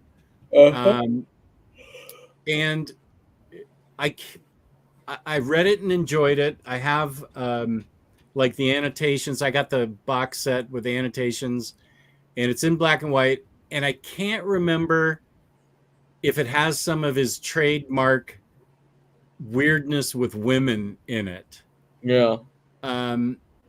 If I, I feel like he just presents the facts because it was prostitutes that were most of the victims, and but where he builds his case as to who it was, I thought was shocking and remarkable. But you also need to be aware that there could be, I don't think it's as bad as Killing Joke, but there may be some of his odd attitude about women in that, but I recommend it because I liked it. I get what Lou's saying, and that's a good point about how lettering can take you out of a book. Yeah. Yeah, it is. I love Alan Moore's work for the most part, but it is interesting now that we're far enough away from it that you can look back on a lot of in the bulk of his work and you can see a lot of weird stuff against women in these books more, you know? I can't read Killing Joke. Really? I mean, I read it, and it's not in my collection anymore, just because of the treatment with Barbara Gordon and her father. I respect that. Yeah. It's tough. It's very difficult. It is extremely messed up. Yeah. Okay, Gabe is not making it on tonight, but Gabe loved Nightfall, and when I visited Gabe, every comic shop we went into, he would get it on film, his showing me the Nightfall copies in that. He trolled me live and in person as I was his guest. Let's see. Dean says, also, I am unlimited funds with already too many Omnis. I feel your pain. Is it worth getting Spider-Verse Omni? I feel like Spider-Verse, it's Spider-Verse, Spider-Geddon put together, and this is my understanding from VG Plus Condition, the channel VG Plus Condition. I think he said the mapping is better in it. Good. So I would recommend it because Spider-Verse, I haven't read Spider-Geddon yet, but Spider-Verse is a really boss event. It's fun. It was Eradicator. Thank you, Candace. Good thing you're in here today, Candace. Thank you. I read YP. I read Nightfall Omni 1 through 3 for the first time this year, and I liked it. I think you were supposed to hate Azrael, though. Oh, well, it succeeded then. Like, I thought his character made the reader reflect on why you like Batman. M40 Nightfall was pretty good. I think it wasn't until the late 2000s when I found out I wasn't supposed to like it. Even the old timers at the LCS like Nightfall near me. Don't ever think that you're not supposed to like anything. And man, if you like it, you like it. Embrace it. I only put forth my opinions with the caveat, these are just my opinions, and it didn't do it for me. Don't let anybody tell you you're not supposed to like it. Exactly. Cleveland Brown says, yes, on From Hell. Top 3 Alan Moore for me. Have you guys read Jerusalem? No. Talk about a thick book, but great. I don't know that book, Candace. Larry, oh no. I got that E.C. Ray Bradbury OC it's in black and white? I got that book too, but it hasn't come in yet. Oh, he's just teasing. You'll like it no matter what. Okay, good. God, Brian Boland's art in Killing Joke. Controversy aside, that art is beautiful. Oh my God. Jesus. Yeah. Now, I have not seen the animated Killing Joke. What they did with Batman and Batgirl was weird, to say the least. Yeah, that is weird. What can you tell me what happens, or should I just watch it and find out? Batman and Batgirl end up knocking boots.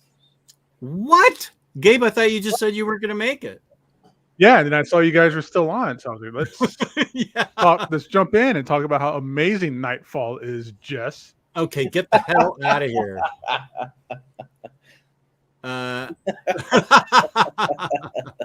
So what, Batman and Batgirl do it in the movie? The Killing Joke movie? Yeah, they not. Oh yeah, dude, they totally hate fuck each other. Yeah. Oh, I don't like that at all. Oh, it's great. I am not. It's almost like a new like trend. It's like those stepbrother videos. Let's see what. Well, since you're here, Gabe, what's an event that you've been thinking about? I don't know if you guys brought it up, but Siege is one of my favorite events. Okay, because that's in an era where it was event. This is when events became a daily thing, where it was one event led into another, led into another, led into another, led into another. Most of them are great and they don't stick the landing, but I think Siege from beginning to end is incredible. It stuck the landing. That whole time frame of like after Secret Invasion, where it became Dark Reign, like that entire era of like Marvel is like one of my favorites, where everything was great at the time. The Thunderbolts at the time was great. The Avengers at the time then was great. And then it all kind of culminates and ends with this huge, massive event of Siege. And it was great from beginning to end. It stuck the landing with everything that happened with Hercules and everything that happened with Century and things like that. I think that's one of my favorite ones that I always like to bring up for that era. Because that was a time, again, where it was like, Bendis was doing like Avengers Disassemble that led into House of M, that led into Secret Invasion. Everything just kind of just tumbled into each other, and that was just the end of that era. Dean brings up a point that I'd like to get some color on. Siege needs an omnibus. So what would go? There's already one. What? Sorry, there is one. It just isn't called an omnibus. It's the big oversized. That big hardcover. Right. Okay, that's what I thought. Warren Weaver agrees with you. Yeah, dude, it's such a good time there. Jason Webster with a comment of the day. Thank you, buddy. Appreciate it. He's okay. He's all right. I dig him. Inman says, I think Siege and Dark Reign are underrated. I read both of those. I really enjoy. I'm with Gabe. I really enjoyed that event. I'm going to double check that whole Dark Reign era and kind of test my hypothesis of that. But I think like everything during that time frame was really top notch. Like Dark Avengers, Dark Thunderbolt. That Thunderbolt series is fantastic. When Luke Cage was in the lead, was in the lead of it, and it had like Swamp Thing on it, and Ghost was in it. Crossbones was in it. Yeah, that stuff was great. Yeah, I love the beginning of that because Juggernaut thinks, "All right, fuck you guys, I'm gonna go swim away," and then he ends up just being like, "Oh shit, something happened," and he's just pick him up. That stuff was great, man. I'm going to double check that era, but that was just a really good, fun era. Larry liked House of M. House of M's great. That whole thing there was like House of M that kind of led into like later on in the way, that led into like, of course, like the M Day stuff and the No More Mutant stuff and that. Dude, that whole era of like Marvel, what was that, like 2007? Yeah. Something like that. Like that was really just a high watermark because you had like that M Day stuff that happened because of that. And that stuff lasted for that was when things were actually, the consequences stuck and these stories mattered. Do you remember the first time reading House of M and you got to that? And it was a huge thing when you get to the final page of that first issue and it's No More Mutants. Mm-hmm. And you see Wanda's face is just kind of like the white eyes. It's an iconic panel. Mm-hmm. Yeah. It's what the fuck? That was Bendis on 10. Oh, yeah. That was Bendis. Oh, he was running Marvel. Like everything was based around things he was doing. Like even J. Michael Straczynski's Thor was like in that era, in that time frame as well. There was some great stuff during that whole time right there for sure. Give me 1 second. Okay, yeah, I will I will finish the From Hell with Next Imaginaut. We were talking about From Hell a little bit earlier. 1 out of 2. Confess that I haven't read From Hell since the mid-aughts. Same with me. To which I can't speak to its enduring greatness, but despite that, can definitely confirm that it remains Moore's most pointed examination and interrogation of misogynistic violence, however gratuitous it may very well have been at times, contrary to my memory of it. Okay, cool. Thank you for that. I've never really. I tried reading From Hell. It's just, I think it was the art just wasn't enough for me, or just didn't do it for me at all. I loved the movie though, And Lou had a problem with the lettering. He couldn't make it through it because he didn't like the lettering. It made it too hard to read. That's how I felt about you guys, Sam and Twitch. I haven't read that. Oh man, the lettering in that is horrible. Horrible. Because it's not word bubbles. It's literally like basically like white text on the page and a line to the character that's saying it. It's really weird, and it was just really hard to. It was you had to put effort into figuring that out.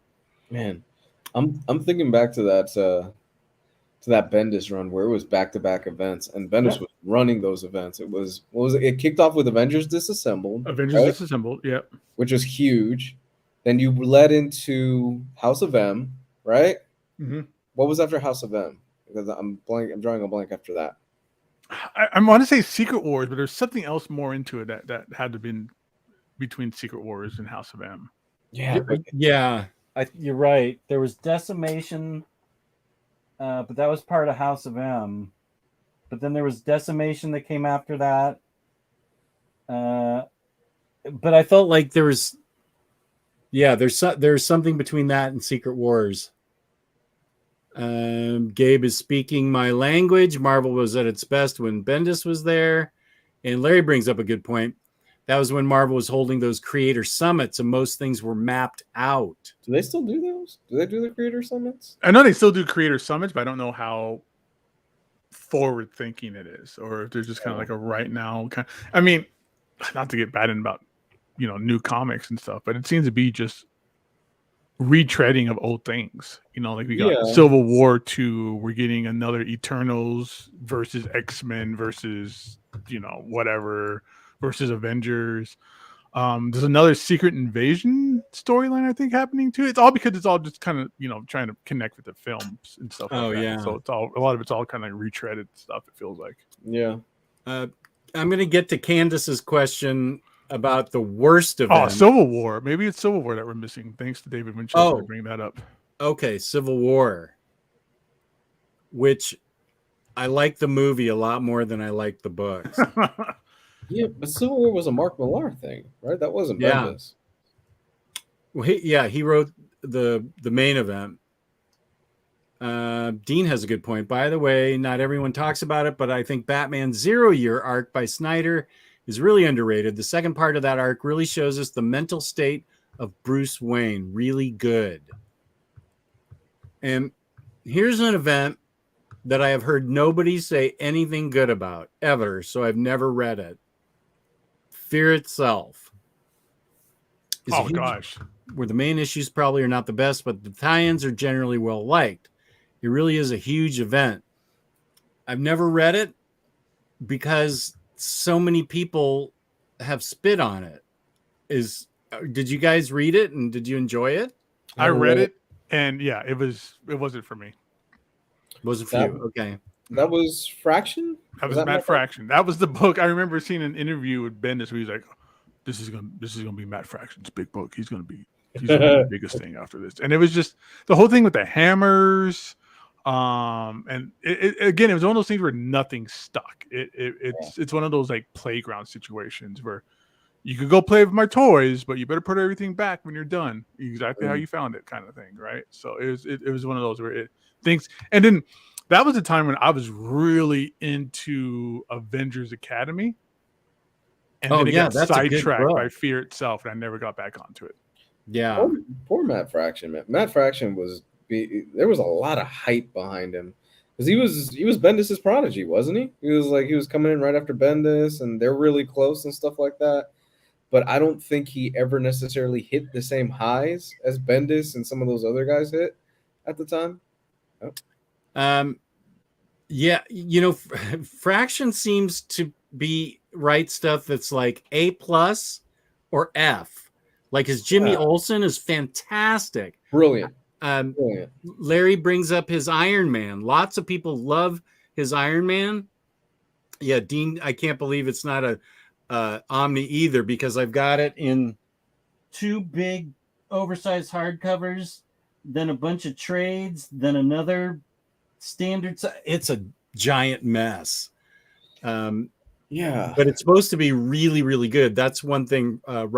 That's a big recommendation. And if you haven't seen the earlier episodes of OmniBros, Civil War II is where Riley gets drunk on air. It was just the 3 of us back then, just Lou, me, and Riley. And he starts in with a glass. It was a full glass of bourbon, and he gets progressively drunker and angrier about how bad Civil War II was. It is a classic OmniBros moment. I loved that episode because I don't think Riley drinks very much. No, he doesn't. I love the man, but he's kind of a lightweight because he doesn't drink much. So a very little gets him going. And boy, he was furious by the time he was done with that. It was a classic episode. And now I haven't read all of Original Sin yet. I really need to, because I know how important it is to Jason Aaron's Thor and stuff like that. So I really need to read that.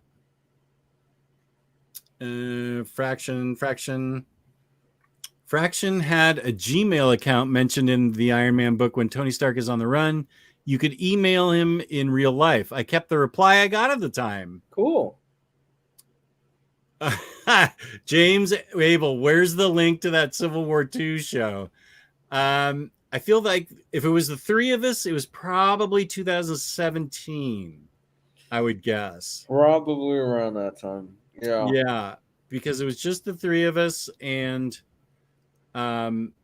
we might have even been alternating still between. I think we were still alternating between your channel and Riley's channel. That's very likely. That's very likely. Yeah. So James, I know James will find it in 2 seconds. It was probably around 2017. Good call, Gerard. I have not read Fractions Thor. No, I haven't read Fractions Thor. Minister of Comics is reading his Iron Man right now and loves it. I want to read it, but I just haven't had a chance. All right, Jess. Oh, you lost your internet. Do you need to get going? Yeah, I got to get going, man. Okay, let me do a quick promo for our wonderful sponsor, InStockTrades.com, where you can get your collected editions up to 50% off and even more in the sales department. 2% loyalty discounts tacked onto that. At the end of every month, we give away a $50 gift card courtesy of InStockTrades.com. And we are so grateful for them that they donate that to us. $50 or more in an order gets you free shipping in the United States. Fabulous customer service, fabulous packaging. That's InStockTrades.com. And I want the link to the deleted Lou and Gabe episode.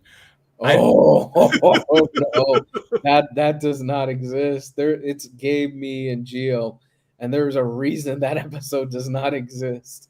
If there was ever a reason to get all of us canceled, it would have been that episode.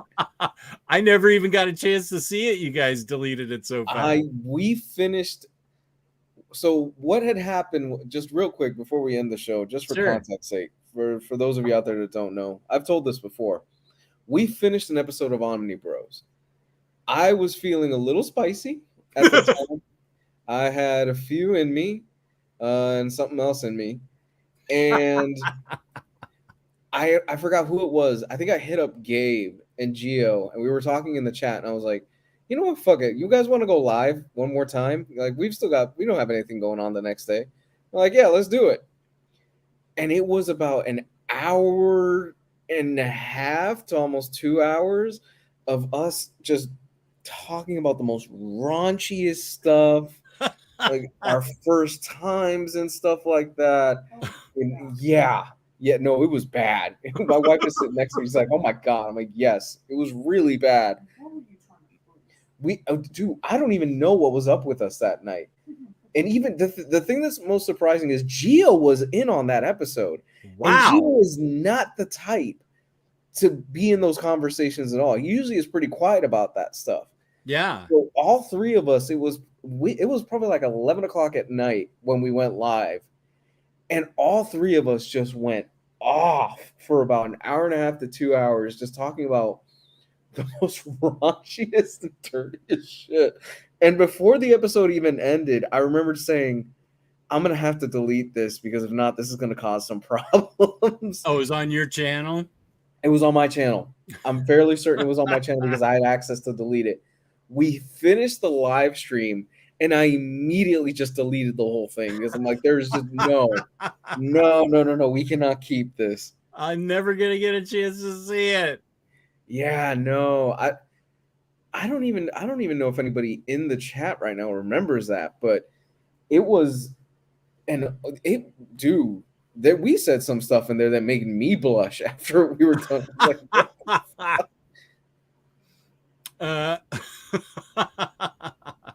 that is too funny. I will go on record as just saying the worst of the worst event. I already said I like the movie Civil War a lot better than I liked the event. That is an era that, I mean, that's a series that it just didn't click with me. I dug the concept, especially in the movie, and I thought it was really well done, but that's not my favorite event at all. And I'm trying to think of what event in DC is my least favorite. I'll have to think about that because I like Infinite Crisis. I like 1,000,000, 52. Those all I enjoyed. That maybe Nightfall I just didn't dig. I can't think of anything else. That's right. Pepperidge Farm remembers. How do you get those commercials there in Scotland? Pepperidge Farm, though. Oh, Convergence was awful. Yeah, Convergence was terrible. I stopped collecting during that time. I bought like an Adam Hughes cover on a book of Convergence only because it was Adam Hughes art. Otherwise, I avoided it. Yeah, Convergence blew.